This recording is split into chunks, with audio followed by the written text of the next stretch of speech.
नमस्कार दोस्तों, welcome back. आप देख रहे हैं कॉफी विद सुबी जेड। मेरी हंसी से आपको समझ आ गया होगा कि बिग ब्रेकिंग न्यूज क्या है और कुछ तो मजेदार बातचीत होने वाली है। दोस्तों, कांग्रेस पार्टी जो इतनी लंबी लंबी हाँक रही थी, किसके कहने पर? राहुल गांधी के कहने पर लंबी लंबी हाँक रही थी। और मोदी तो गया, डंडे पड़ने वाले हैं। हम मोदी और उसके सारे समर्थकों को जेल करने वाले हैं। इनको तो ये 150 सीटों से ऊपर आने वाली नहीं है। ये सारा कुछ ये बकवास ये करता रहा पिछले 2-3 महीने से। लेकिन लेटली आपने देखा होगा कि जैसे जैसे चुनाव आगे बढ़ते गए, इसकी वो बकवास सुननी आपको बंद हो गई थी। एनीवेज, हो सकता है कि मेरे पास उसकी आवाज़ ना आ रही हो, लेकिन इनकी पार्टी के अंदर की एक आवाज़ हमारे तक पहुंची है कि कांग्रेस पार्टी ने अपनी तरफ से एक इंटरनल सर्वे करवाया है पूरे भारत में, जहां पर उन्हें पता लगा है कि 56 सीटें इनके पास आने वाली हैं। यानी कि मोदी जी का 56 इंच का सीना था, वो उतनी सीटें इनके पास आने वाली हैं। शुक्र कीजिए कि सीना छोटा नहीं था, नहीं तो उससे भी कम होती। लेकिन मोदी जी की जो भविष्यवाणी थी वो गलत हो गई कि जो युवराज है, जितनी उसकी उम्र है, उससे कम सीटें आने वाली हैं। लेकिन कांग्रेस का इंटरनल सर्वे 56 से लेकर 60 सीटों का ये आने वाला है, ये उनका सर्वे कहता है। अब ऐसी खबरें आने के बाद कांग्रेस के अंदर विद्रोह होना शुरू हो गया है। विद्रोह भी कैसे? हर स्टेट में हर जो इनका प्रेसिडेंट है या स्टेट प्रेसिडेंट होता है, अध्यक्ष जो है, वो एक दूसरे को गालियां निकाल रहा है। सब जगह पर यह है कि भाई अब आगे जाकर क्या होगा। 2 बार तो हमने इसे सहन कर लिया, युवराज को। अब तीसरी बार भी हमने मुंह की खा ली है। अब अगली बार क्या होगा? कोई लोग बोल रहे हैं कि भाई सोनिया गांधी को दोबारा से अध्यक्ष पद देकर उसकी बागडोर उसको संभाल देनी चाहिए। लेकिन वो पुत्र मोह में इतनी प्यार पागल हुई है कि उसे युवराज के खिलाफ कुछ भी बात सुनना पसंद नहीं है। कुछ धड़े हैं जो प्रियंका के पीछे लगे हैं। यानी कि कुल मिलाकर ये हालत है कि अब कांग्रेस के 2 टुकड़े नहीं होंगे। पहले तो फैमिली के अंदर ही 2 टुकड़े हो जाएंगे। एक प्रियंका के साथ जाता हुआ दिखता है, दूसरा युवराज के पीछे, यानी कि पप्पुओं के पीछे पप्पू ही लग सकता है। तो इनके पार्टी में पप्पुओं की कमी नहीं है। बहुत पप्पू ऐसे हैं जो पप्पू के पीछे लग जाएंगे। और उसके बाद जब इसके 2 फाड़ होते हैं, उसके बाद फिर स्टेट वाइज भी फाड़ होने शुरू हो जाएंगे। आप समझ सकते हैं, मल्टीपल इनके अब जो है ना काटापिटी ये होने वाली है। वैसे भी तो ये कटोई हैं, तो इनका काटापिटी होना तो बचपन से शुरू हो गया था, इनका होना ही है, ये तय है। और जूत पलांग इनके पार्टी में होनी शुरू हो गई। ये सबसे मजेदार बात है। यानी कि कांग्रेस मुक्त भारत का जो हमारा एक सपना है कि इन्होंने जैसे देश का बंटवारा किया अपनी कुर्सी के लिए, इन्होंने कोई भी ऐसा काम नहीं किया जहां पे देश के बंटवारे के पीछे कोई भी ताकतें हों उनका साथ देते हुए हमेशा खड़े रहे। बेशक वो जातियों के ऊपर हिंदुओं को बांटना हो, ये सबको बांटते रहे, काटते रहे। अब इनके कटने और मरने का टाइम आ गया है। आप सोचते देखिए, चुनावों में लगातार जो इनकी हार है उसका कारण क्या है? क्या पप्पू है या गलत फैसले हैं जो तीसरी बार भी मुंह की खानी पड़ रही है, मुंह के बल गिरना पड़ रहा है कांग्रेस पार्टी को? और ये सब कुछ हो रहा है क्यों? युवराज की गलतियों के कारण। युवराज अपने आप को समझता है कि सबसे पढ़ा लिखा, जबकि जिस भी कॉलेज में गया वहां से धक्के मार के बाहर निकाल दिया गया कि भैया तू, तेरे बस की बात नहीं है, तू निकल जा। और उसके बाद अहंकार इतना है इस बंदे में कि अब ये किसी को कुछ समझता नहीं है। मोदी जी को मोदी मोदी तू तड़ाक की लैंग्वेज में ये बात करता है। अब आप बोलेंगे सुमित जान तो भी तो बात करता है सुप्रीम कोर्ट के लिए तू तड़ाक से, राहुल गांधी के लिए तू तड़ाक से। पहली बात ये, उसकी मेरे से कम उम्र है। पहली बात तो ये है।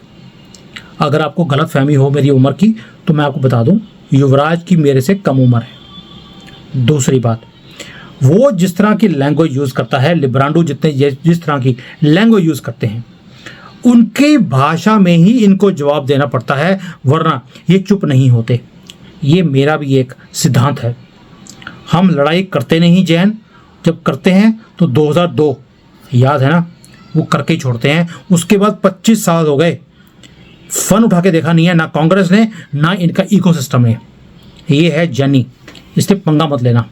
दूसरी बात, जो सूत्र हैं वो एक बात और भी बता रहे हैं कि दिल्ली में एक बैठक हुई जिसके अंदर प्रियंका का जो खेमे है, खेमे में बहुत बड़े बड़े नेता हैं, हिमाचल के भी बहुत बड़ी महिला है, उसने भी युवराज को गंदे शब्दों के साथ संबोधन किया, प्रियंका की वाहवाही करी और इसको गालियां निकाली हैं। यानी कि इसकी मदर सिस्टर, पंजाबी वाली जो होती है, माँ बहन जिसको बोलते हैं, मैं ऐसा देखो, मैं ऐसे वर्ड्स यूज़ नहीं करता हूँ, इतने सम्माननीय ये फैमिली से बिलोंग करते हैं तो मदर सिस्टर बोलना अच्छा लगता है। तो इनकी जो युवराज है उसकी मदर सिस्टर करी गई है बड़े बड़े नेताओं की तरफ से। और इस बात के लिए कांग्रेस के अंदर लगातार विवाद चल रहा है कि ये सारी जो मार हमें खानी पड़ रही है, इतने डिविजन्स करने के बाद भी हम जीत नहीं पा रहे, उसका रीज़न क्या है। अब आप बोलेंगे पप्पू तो रीज़न बता ही दिया आपने। अरे भैया, पप्पू रीज़न नहीं है, उसका रीज़न है इनकी नीतियाँ भी। आप देखिए, सारी इन्होंने अपने प्रिंसिपल्स को दांव पे लगाकर, शिवसेना से पहले इन्होंने गठबंधन किया, जो मुस्लिम लीग है उसके साथ गठबंधन किया हुआ है, साथ में शिवसेना से भी कर लिया, वहाँ पे इनको मुक्की खानी पड़ी। और उसके बाद अखिलेश है उसके साथ, ममता है उसके साथ गठबंधन कर लिया। वो इतनी बदतमीजियाँ इनके खिलाफ करते रहे, लेकिन युवराज नहीं माना। और उसके बाद युवराज ने उल्टे सीधे बयान चुनावों में देने से अपनी तो हंसी कराई। इनके जो प्रवक्ता टीवी के ऊपर आते हैं उन्हें भी आंसर देना मुश्किल हो जाता है कि डिफेंड कैसे करें युवराज को। किरकरी हर जगह पे होती है, बल्कि पप्पू का नाम आते ही हंसी छूट जाती है। आपने देखा होगा, मैंने भी वीडियो शुरू करी हंसी से शुरू करी, क्योंकि पप्पू का नाम आया, हंसी अपने आप ही आ जाती है। आलू से सोना बनाने का ये आदमी, आप समझ सकते हैं किस मानसिक हालत का ये आदमी है। अब एक और चीज़ बता रहे हैं कि राजस्थान के बहुत बड़े नेता, इनके पहलवान नेता जिसको बोलते हैं, उन्होंने भी 2024 चुनावों से पहले पार्टी में प्रियंका को लेकर एक बड़ा ही एक माहौल बना दिया था कि प्रियंका को रायबरेली से लड़ना चाहिए। प्रियंका गांधी तैयार भी हो गई थी रायबरेली से लड़ने के लिए। लेकिन जब युवराज ने देखा कि भाई अमेठी से मुझे, अगर ये प्रियंका चली गई रायबरेली में तो मुझे लड़ना पड़ेगा अमेठी से, क्योंकि जो वायनाड की सीट है वो भी खतरे में युवराज को दिख रही है। और अमेठी में दोबारा से अगर हार मिली, किससे? स्मृति ईरानी से, इससे ज़्यादा चपेड़ हो नहीं सकती। पिछली बार 2019 में स्मृति ईरानी ने ऐसी चपेड़ मारी थी कि दोबारा ये दिल्ली पहुंचा नहीं, क्योंकि मुंह के ऊपर 5 उंगलियों के निशान स्मृति के अभी भी इसके चेहरे के ऊपर हैं। दोबारा से ये है, क्योंकि ईगो इतनी है, दोबारा जाने की हिम्मत नहीं थी। तो इसने प्रियंका से लड़ाई कर रायबरेली के ऊपर लड़ना खुद स्वीकार कर लिया, खुद ही बोल दिया ये बागडोर अब मैं संभालूंगा।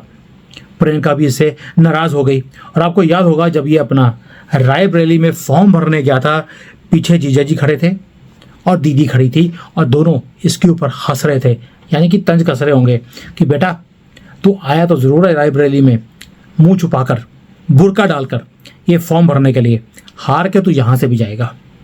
क्यों? क्योंकि ये कसक उनके अंदर भी है। इस सीट के ऊपर 2 लोग हैं जो लड़ना चाहते थे, आइदर प्रियंका या जीजा जी, दोनों को लात मार के ये आदमी आगे आ गया। अब ये जो कांग्रेस पार्टी है, इसकी जो बैठक होती है उसके अंदर भी जो सुनाई देता है कि नेताओं ने ये कहकर अपनी पार्टी में युवराज की सीट पर ये कहा है कि युवराज को आपने फोकस किया, वो कहाँ से लड़ेगा, कहाँ जाएगा, क्या करेगा, क्या खाएगा, कौन सी यात्रा करेगा, आपने सारा कुछ युवराज के इर्द गिर्द घुमा कर रख दिया। सारा फोकस आपका पार्टी के ऊपर, पार्टी के काम के ऊपर नहीं था। हमने आगे क्या करना है, लोगों के साथ कनेक्ट करना है, उसके ऊपर नहीं था। फोकस था राहुल गांधी, और उसके कारण आपने अपना जो सारा फोकस है वो बाराबंकी की सीट हो, महाराजगंज हो, सीतापुर हो, या अन्य सीटें जो हैं जहां पर ये जीतने की पोजीशन में थे, उसके ऊपर फोकस नहीं कर आपने क्या किया, राहुल गांधी कहां से लड़ेगा इसके ऊपर फोकस करने में आपने हजारों करोड़ रुपए लगा दिए। मैंने वीडियो बनाया उसके ऊपर कि सोनिया गांधी ने युवराज को प्रधानमंत्री बनाने के लिए हजारों करोड़ों रुपए पानी की तरह बहा दिए हैं। इंटरनेशनल फर्म्स को एम्प्लॉय किया गया है कि कैसे मोदी जी के ऊपर कीचड़ उछालना है और युवराज की जो छवि है बैंकॉक वाली उसको कैसे चमकाना है। अब दोस्तों इस बात की चर्चा आम है कि इंडी अलायंस की जो पिछली बैठक थी उसके अंदर भी किसी नेता ने, नाम नहीं लेंगे, युवराज के ऊपर चुटकुलियाँ या चुटकुले उन्होंने करे और सारे लोग वहाँ पर हंसने लग गए थे इस युवराज के लिए और युवराज तक बात पहुँच गई। वो मीटिंग बीच में ही छोड़कर वहाँ से भाग गया था।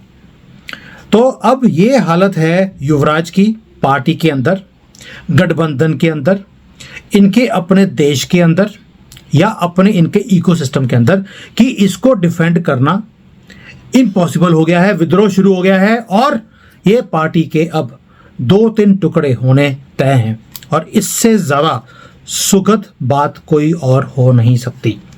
क्यों? कांग्रेस मुक्त भारत का जो हमारा सपना है वो पूरा होता दिखाई देता है। 4 जून को देखते हैं कि सनातनियों आपने इसमें कितना योगदान दिया, इस गंदी पार्टी और गंदी फैमिली से छुटकारा पाने के लिए आपने कितना जाकर वोट किया। आपकी जीत होगी या वो बुरके वाले वो बोरियां डाल के जो लाइनों में खड़े होकर 48 डिग्री में वोटिंग करते रहे, ये जीत उनकी होगी। अगर राहुल गांधी को, जिसको बोलते हैं हम, कांग्रेस को 25 से ज़्यादा सीटें मिलती हैं, इसका मतलब है वो फिर जीत गए। अब देखते हैं 4 जून को पूरा विश्लेषण करेंगे, लेकिन आज की जो ब्रेकिंग न्यूज़ है इसको तो एंजॉय करना बनता ही है। जय हिंद, जय Shri Ram. Hi there. If you liked the video, please don't forget to smash the like button, subscribe to our channel, and activate the bell icon so that you receive all notifications whenever we upload a new video. Thanks for watching.